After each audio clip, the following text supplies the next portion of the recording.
Right, so today I'm going to make a start on doing the coving. This is by far the biggest room in the house. This is actually all the coving that's left. I think bar one packet which I've left upstairs because there's still sort of the landing to do and everything. But with this being the next room that we're going to tackle, the first job is to get the coving done so we can then decorate. Holly's already been on with sort of sanding and filling on her days off, but I need to get on with this coving, otherwise it's going to start holding jobs up. So yeah, now I've done quite a few rooms with it. I'm by no means an expert. You know, the expert coving people would pull me apart on it, but I think for sort of a do-it-yourself kind of job, with a little bit of knowledge, I don't think it's a bad effort what I've been doing so far, so I do feel slightly confident in videoing the process on how I do it. Even though it's quite a large room, it's probably the most simple room I've got to do. There's no external miters, there's 4 internal miters, and they're just all long runs. There will be quite a lot of filling, but it's the miters that take the longest and are what can sort of determine if it's a good or bad job on how you fill those. But the straight joints, they're relatively easy. So I'm not coving around the chimney, I'm just going to literally stop it in either corner and carry on all the way around. So I think I've shown you the coving, but this is it. This is the profile of it. So that sits, I can't remember. There we go, sits like that on the ceiling. So yeah, so I'll do a little bit and then I'll do a little update. And I'll show you how I do the cuts, and then I'll show you putting it up and then filling it, which is the hardest bit out of them all. Putting it up is easy. It's the filling that takes the longest and is the more, let's say, skilled part of the job. So I'll stop waffling and I'll get on with it. Right, so here's the progress so far. It's actually took me probably 40 minutes to get these 2 walls done. Maybe not even that. It was a bit of a pain here. Basically the wall, it sort of like bends in here, the plaster. So if I put straight edge, so it's touching all the way along there, and then if you look there, I've got a bit of a gap. Oh, a bit of a gap, it's a lot of a gap.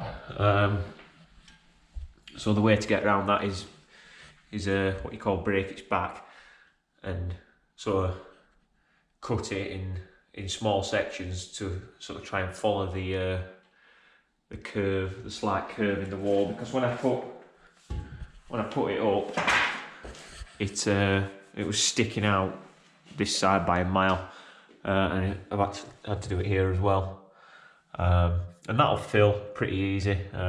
Creating a little bit more work obviously with the filling, but we're trying to achieve a nice finish here. You might be able to see looking down it how it goes in just ever so slightly, just after it gets past the reveal of the window, it kicks in.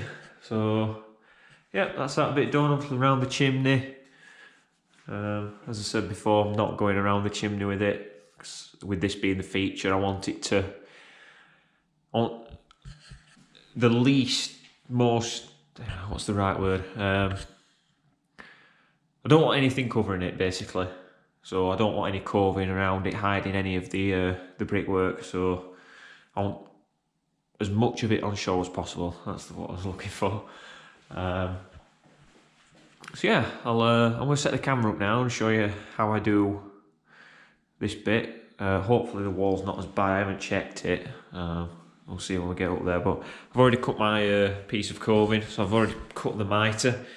Now, the mitre might not be perfect. This one, I did cut it on a 45, but with the wall not being 45, I had to sort of change the angle of it. I just basically rubbed it down with the rasp until it was something like. That's probably one of the better ones that I've done, and that'll fill quite nice.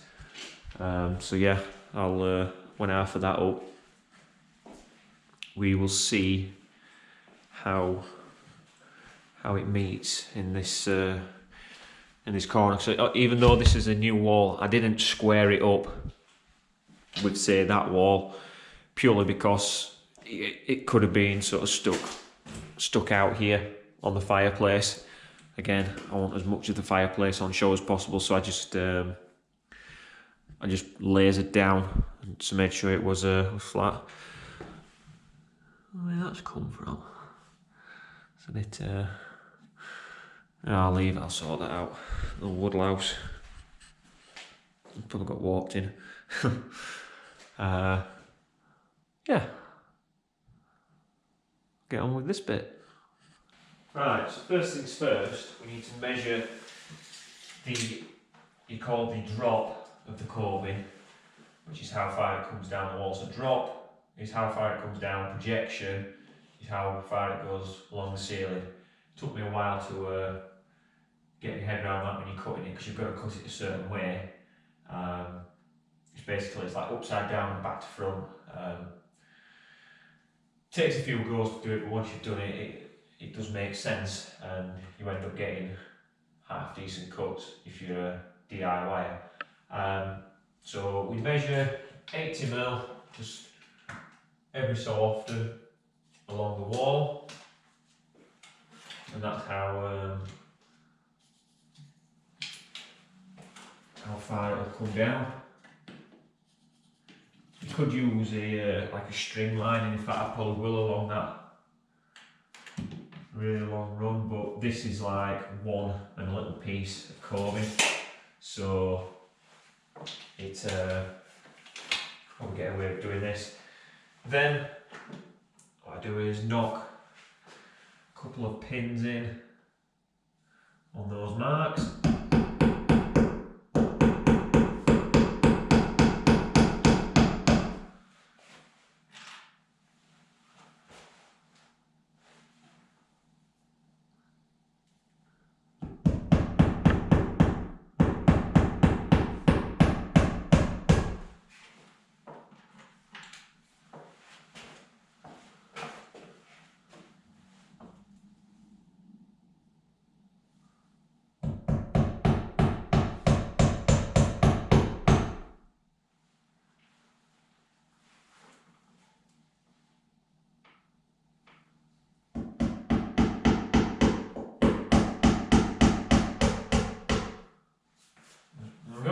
Pins are in. Now it's time to offer up the piece of coving that we've just cut. Make sure I've got it the right way around. And then those pins act as a rest so that I can hold it up. And that isn't too bad.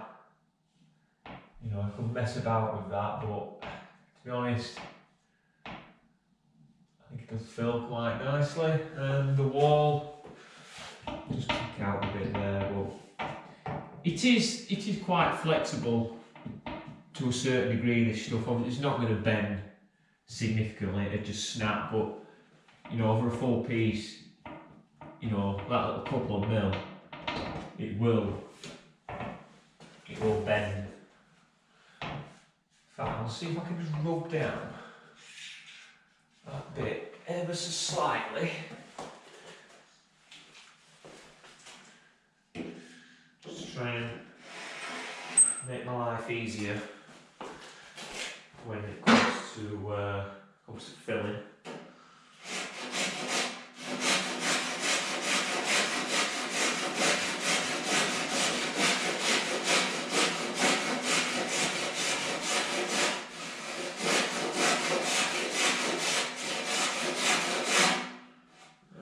Go for that.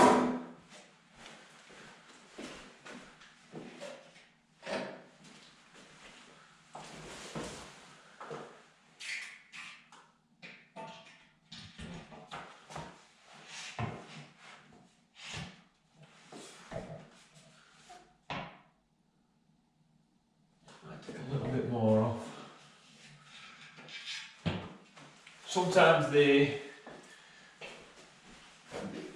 go pretty quick, you get it right first time, and then other times you have to make a few adjustments.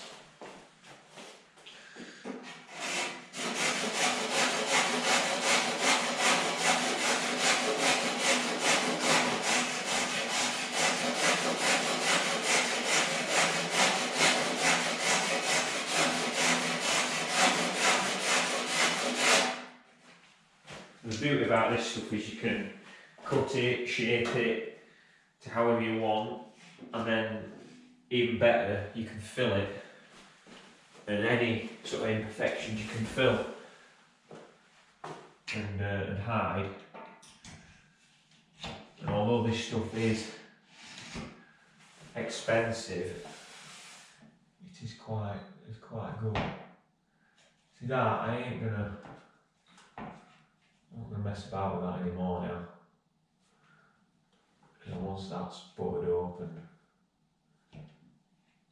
yeah, we'll leave that at that. So now, all I do is, without dropping it, there's a couple of pins in the ceiling, just to hold it up there.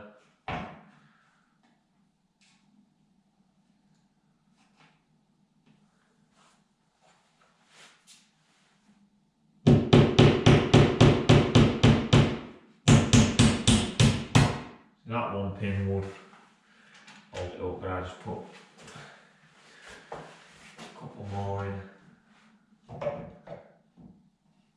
just to be on the safe side. Like I said, this stuff isn't cheap, so try not to let it come crashing down.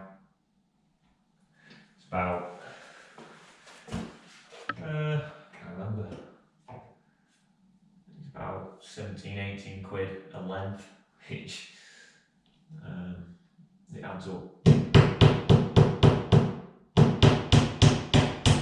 When you're doing a full house with it. So, and again, I'd rather take my time with it and try and not make many mistakes. So there's no waste.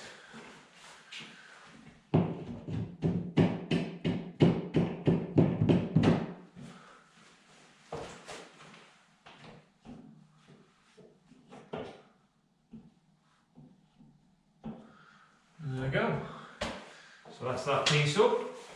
Now while I'm up here, I'll take the measurement for the last piece. That is 934. I'll show you how I do that now. What's this piece? That's nowhere near big enough. Nope. I have to cut into a new piece, I reckon. Yeah.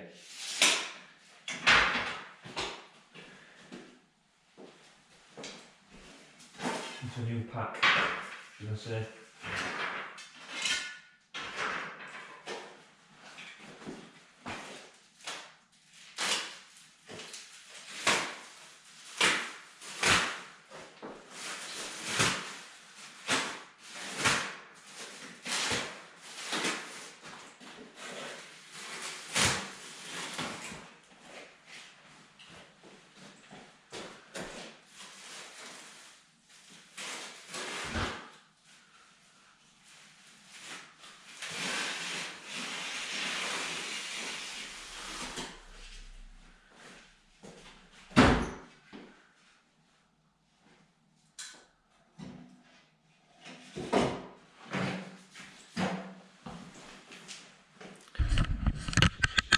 Right. So this is my little cutting station I've knocked up myself. So the videos I watched, there was 2 people doing it. Obviously there's not always 2 people here to do this, so you sort of got to adapt and make aids and whatever to help you. So it's just a bit of, what is it, I think 9x2, 8x2, whatever it is. Created this back piece, pins to hold it up, and then I've drawn a pencil mark all the way along. That's my projection. Sorry, no, that's my drop. I'm getting confused. And this is my projection. So what I mean is, usually you'd cut it the way you look at it. So if you take this half round piece here, that's along the ceiling side. That's touching the ceiling. Whereas here it's confusing and it's kind of hard to explain. But the easiest way is it's sort of like it's upside down and back to front. And then when it comes to cutting the miters, when you're doing an internal miter, you take off, and when you're doing an external miter, you add on, which you can't obviously create more coving, but you just sort of cut it the other way around. I'm probably not the best at explaining this, but that's how it is. So first things first, these as they come out of the packs, the ends aren't always nice and square. They're a bit sort of jaggedy and messed up. So what I do is I get my square and I'll just square that end up, cut it off. Same at this end. Square that end up, cut it off. See, if you look at that, how it's touching there, and there's like 5 mil or so stuck on. I made that mistake upstairs in the bedroom. I just needed a full piece, just stuck it on the wall, and then it didn't butt up right. And that's why I go around first and pin them all up dry, make sure they're all sat where they should be and everything, and then what I'll do is go around and I'll stick them on and wait for the adhesive to dry, and then go around and fill them.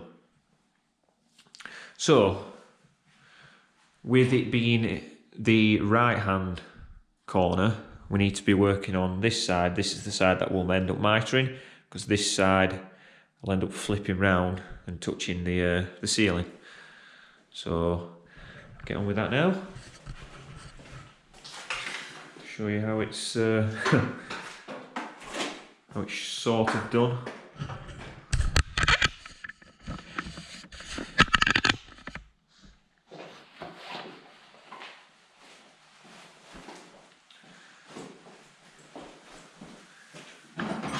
First things first, get the square.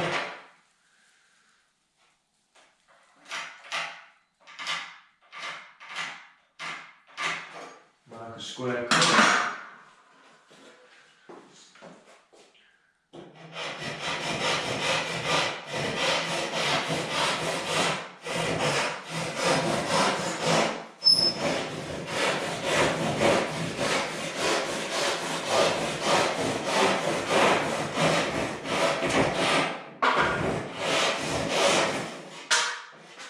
Square cut.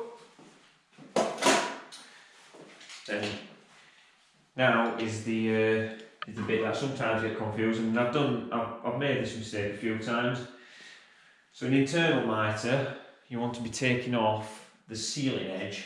So I even have to look up then just to remind myself. So you take away on the ceiling edge, and then obviously when it goes up to the ceiling and it's at its correct angle, and then you butt up. Somehow it works, I don't know. But from what I remember, you don't take off the drop, you take off the projection. Now there's only 5 mil difference, but you'd be surprised it does actually make a difference. So we take off 75 mil there, and then we're eyeing up that corner with that pencil mark. I do this, again, don't know if I should do, but it seems to work. I just sort of sketch like a little pencil just to, as a guide, really.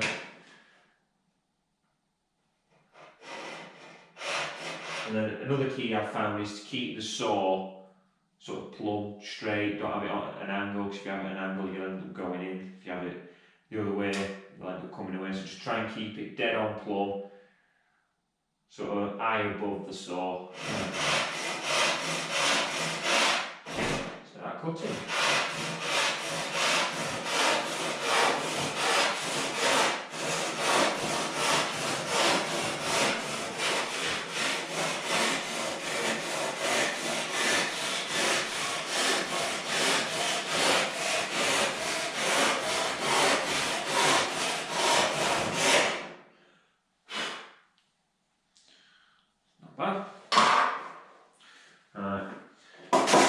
Double check your measurement, as they say, measure twice, cut once. 934, that's what I said before. So now what we do is, and again, I've made this mistake, take off from the bottom edge, not the ceiling edge, because that's slightly in.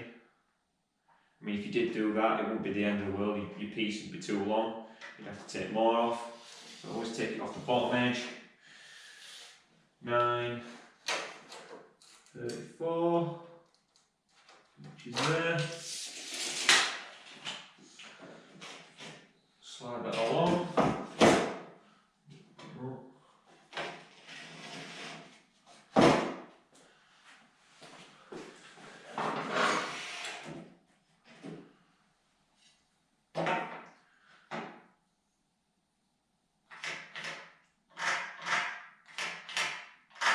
Square cut.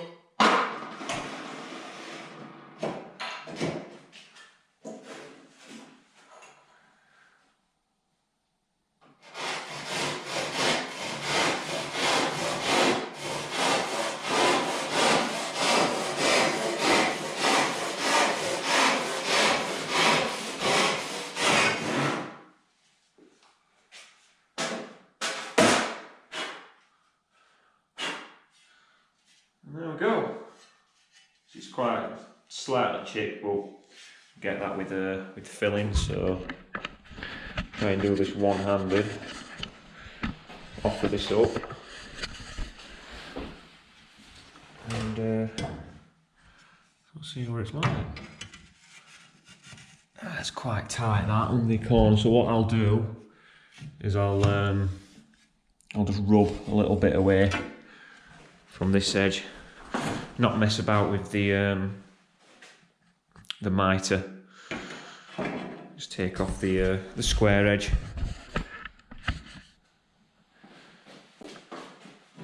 The rasp.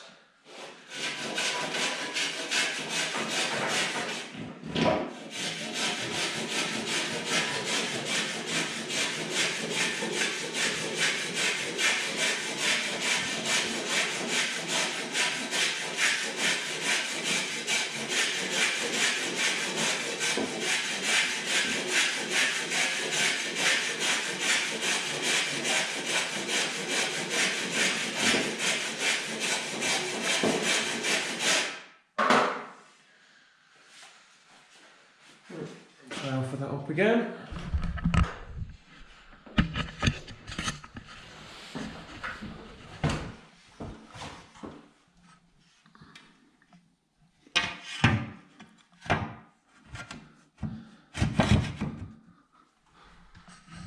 That looks alright. There's a bit of a gap there.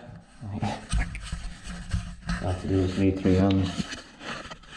But once that's pushed in, when I stick it in, they'll line up quite well. And then when it's filled, you'd never tell. So what I'll do now like I did before.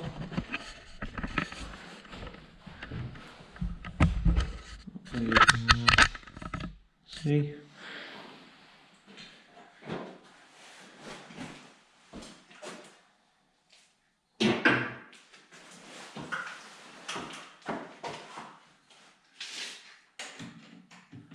£180mm. A couple of places.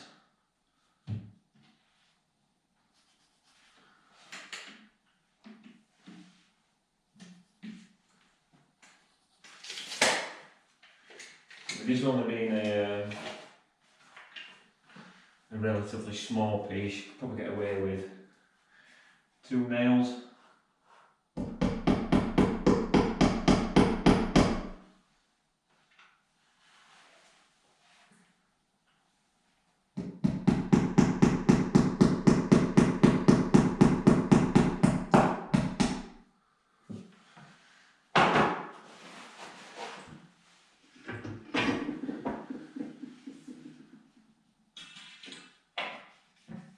Let it sit on, and then, as I said before, that there's still quite a bit of play in that. So when I shove that up, they actually line up quite well, and then I'll be able to fill that gap.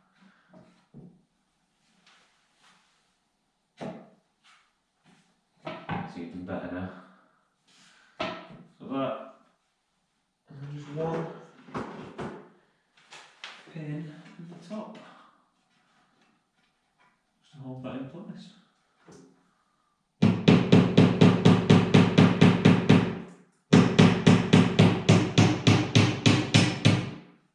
And there we go.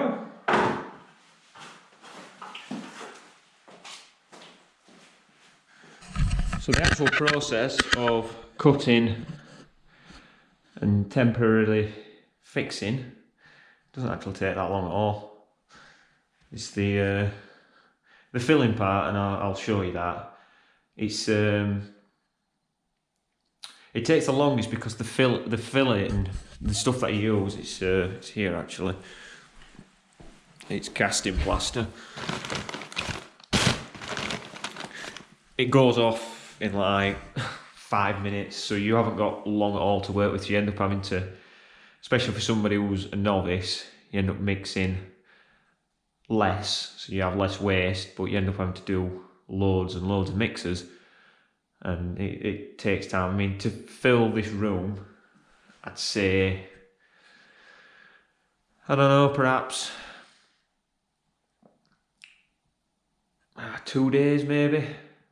Again, I'm not, and that's obviously to a finished product, so that's filling. You've got to sand it, then perhaps fill again if you've missed bits or bits come out. So yeah, I'd say probably 2 days to get it right. I'd get it probably stuck up in half a day in here, but like I said, the filling, especially the miters, you've got to really take time with that, or you'll end up with a poor finish. So I've got one wall left to do now. That's this long wall, so I'll stick it on time lapse and I'll show you how that's done.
There we go. That is all the coving cut and temporarily held in place. And now the next job is to stick it up permanently. So here's the last cut now. That is probably the worst one out of them all. That's quite a big gap. Could probably sort of like nudge it up slightly. I mean, it would open that up. It's already opened up slightly. This one's really tight. Where is it there? So I could probably sort of nudge them up slightly and cut that. But that's what I mean. When the walls aren't square, you're doing a 45-degree mitre, but they aren't 90-degree walls, so you're always going to get a big gap. And again, inexperience obviously plays a part, but you'd be surprised how well that will fill. And I will show you that when I come round to it. But there we go. I mean, that collectively, I don't know how long that's took. Probably altogether, if I did it all in one go, that was probably like a couple of hours worth of work, which ain't bad. I mean, you saw how quick those 3 pieces went up. It doesn't take long at all. And I'm quite happy with it so far. It just changes the room as well. It's like, I don't know, it just adds something. So, it's not done yet. And the next job now is to stick it up. I'll show you what we use for that. It's actually tile adhesive, but somebody I knew who did coving for a living, really good guy,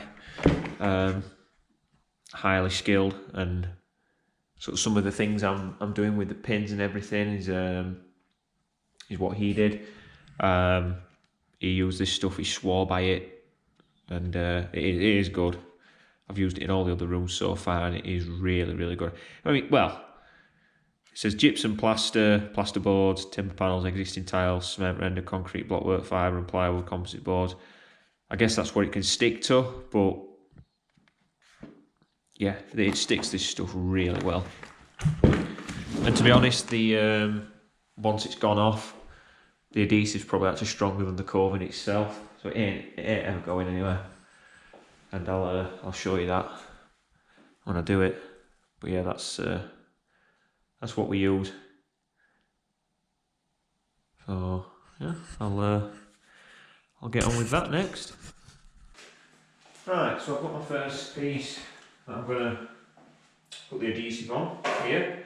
I've already rubbed the edges down with the rasp because they do come quite sharp and jaggedy, so you wanna make sure those are smooth. And then what you do is get some of your, in this case, this tile adhesive, and just spread it on the top edge and the bottom edge,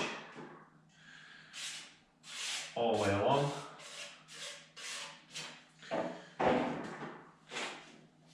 And now the video I watched, they said, look, just do it in random spots all the way along, but you know, you can't do any harm in doing the full length. Obviously you're going to use quite a lot more, but I've got quite a few tubs of this. I ain't going to use it on anything else, so I might as well use it all on this.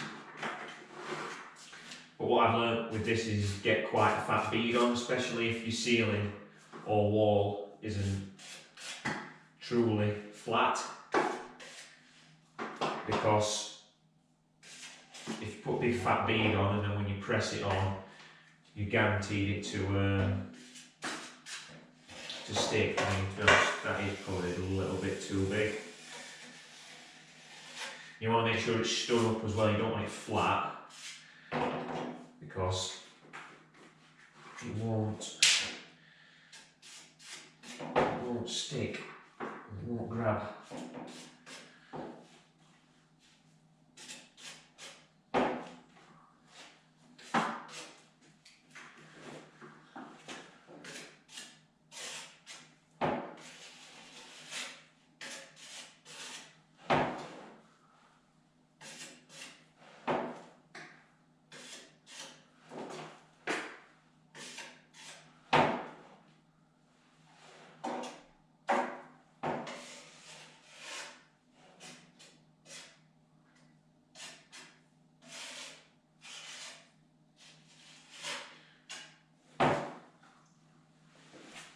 Also, as well, if you put more adhesive on it, you've got less of a gap to fill with the plaster cover, with the plaster of Paris, which I've already said is it goes off really quick. This stuff, you know, you don't have to work as quick with this at all. I mean, this, I've had this tub open now over a month, obviously with the lid shut, but and it's still as usable as the first day I got it. I mean, once it's exposed, it still takes a while to go off. I mean, this will probably take at least a good day or so to harden up. Obviously, the more you put on, the longer it takes to go off. I noticed that upstairs when I did the office.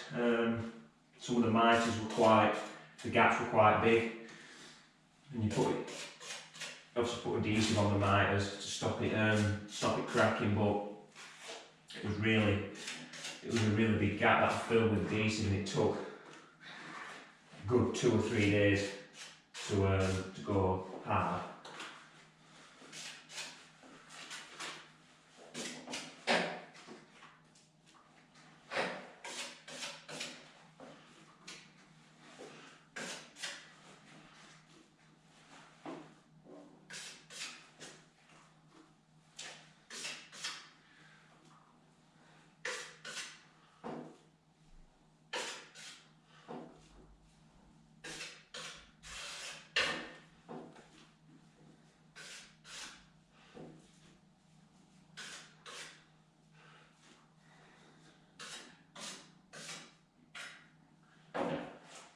Right.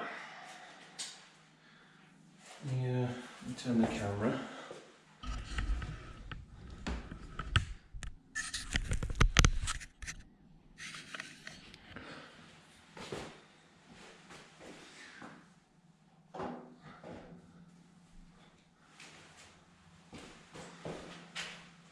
So I've took the top nails out, obviously, to get the coving out.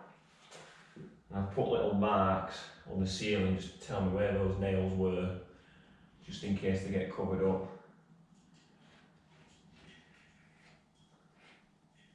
You do end up making a little bit of a mess, especially when you're working into a corner.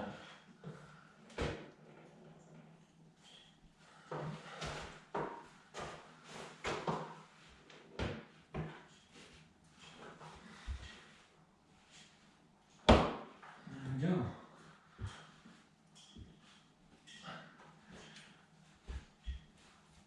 Make sure it's pressed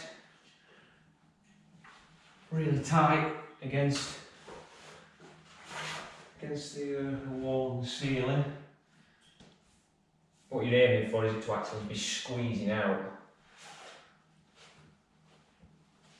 But I mean, look, to be honest, I'm not touching that now, and it ain't ever going to drop off. I will put the nails back in the ceiling, just for peace of mind, but that ain't going anywhere anytime soon.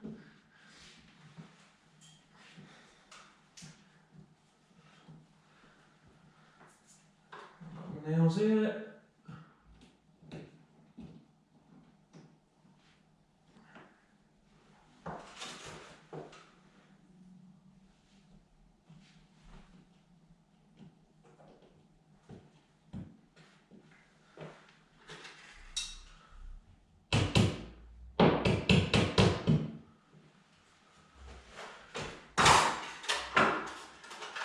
just scrape the excess off.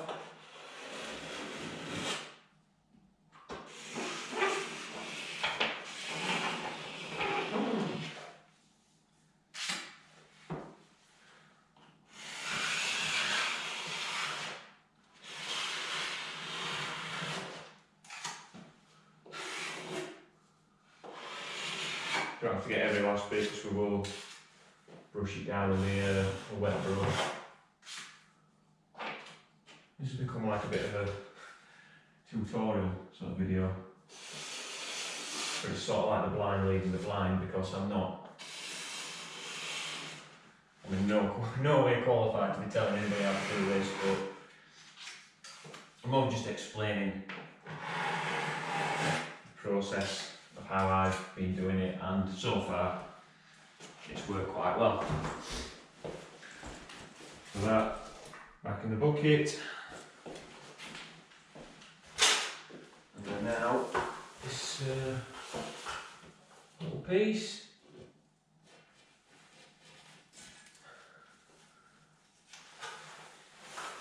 So I'm actually going to leave that taped up by the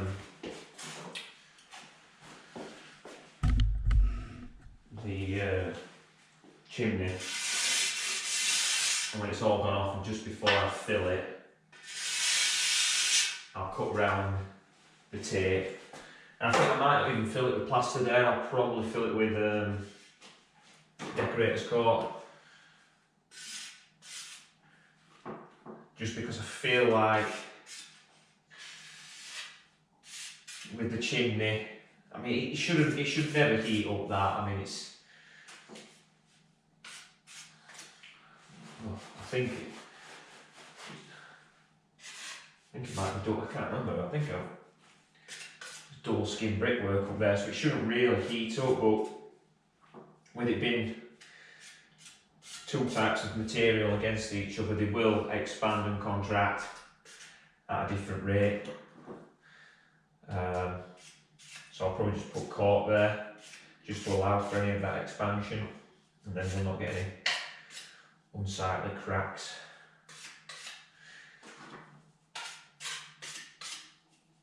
And it's getting the plaster all over the chimney on the brickwork.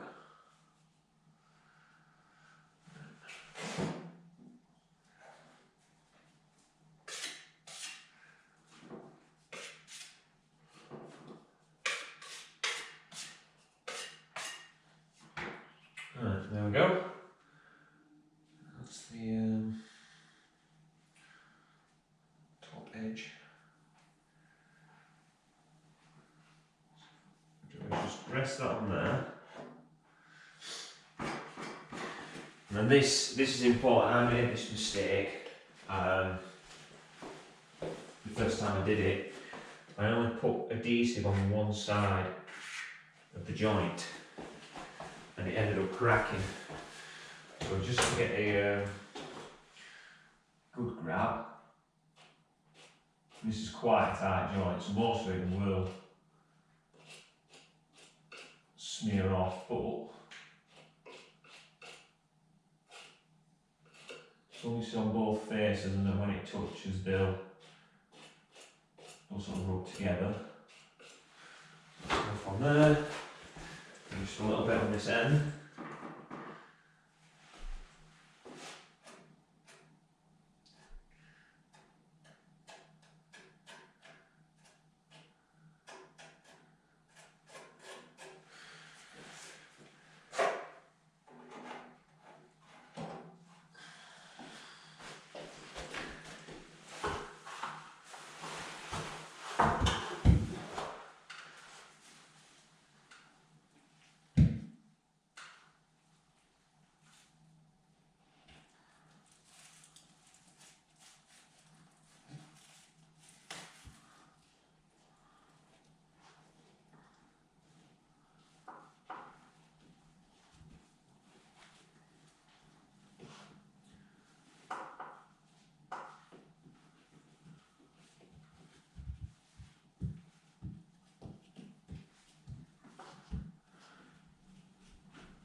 You know, I could leave that, it ain't gonna go anywhere.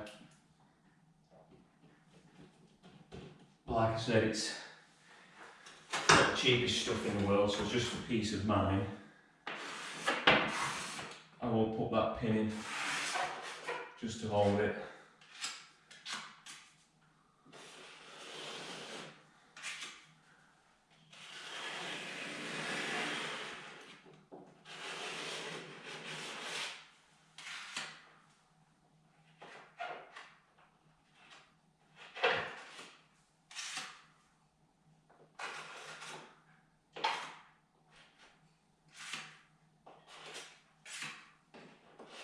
See, that joint there won't actually take a lot of filling at all.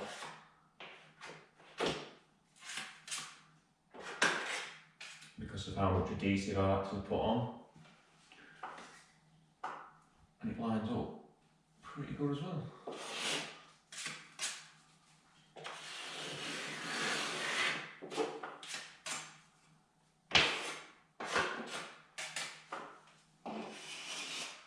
Right, so then those both pieces are up.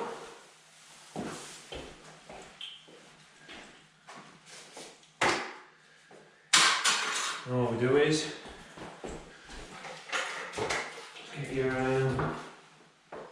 it's actually the paddle brush I'm using for plaster, but works the same. And just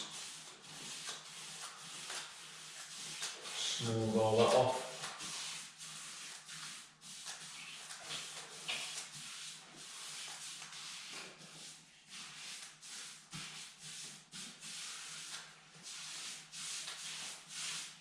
It don't matter if you get it on the wall or anything like that, you've still got to decorate.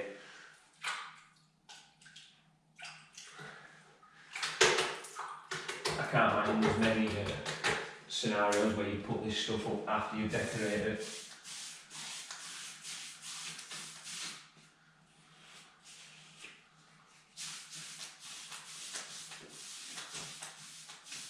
And even if you leave a little bit on by mistake, it'll sand off when you come to filling.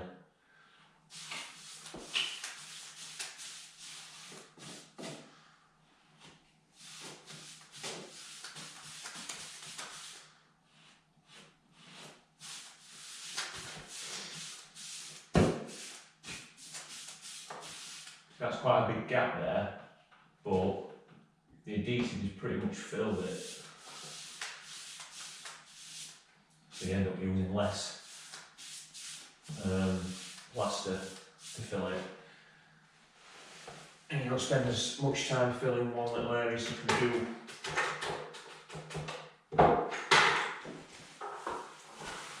more meterage with one mix.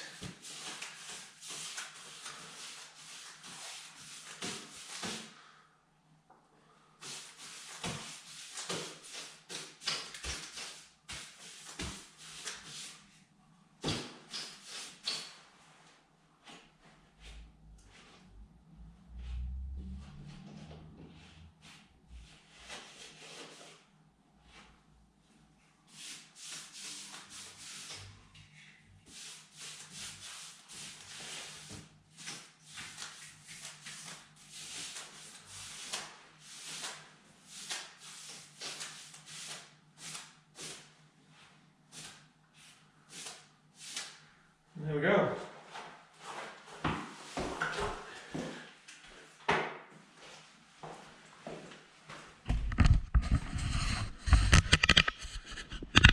That's the process of sticking it up.